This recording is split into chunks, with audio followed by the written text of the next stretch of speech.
Ipinaliwanag ng Korte Suprema kung bakit nito ibinasura ang hiling na temporary restraining order ni Senador Ronald Bato de la Rosa laban sa arrest warrant ng International Criminal Court laban sa kanya. Batay po sa resolusyon ng Korte Suprema, walang panghihimasok sa karapatan ni de la Rosa. Mas imahinasyon pa raw ito kaysa katotohanan. Binigyan pa nga raw si de la Rosa ng protective custody ng Senado at batay sa Facebook Live ni Pangulong Bongbong Marcos noong May 13, wala siyang utos na ipaaresto ang senador. Pinuna rin ng Korte Suprema na maraming hindi beripikadong ulat at aligasyon ang very urgent manifestation ni de la Rosa.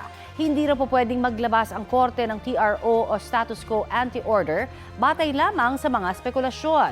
Panawagan naman ng asawa ni de la Rosa ni si Nancy sa hudikatura, huwag maging instrumento para maipadala ang kanyang mister sa ICC. Kung isusuko ang senador sa ICC, tila pag-amin niya ito na mahina at hindi kaya ng mga korte sa Pilipinas na litisin ang mga kaso rito.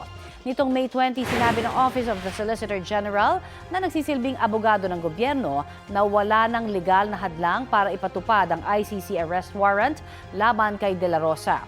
Sabi naman ng Korte Suprema, hindi pa kasama sa resolusyon ang pasya sa main petition for certiorari and prohibition na inihain ni de la Rosa at dating Pangulong Rodrigo Duterte noong 2025. Yan din ang sinabi ng abogado ni de la Rosa na si Attorney Israelito Torion.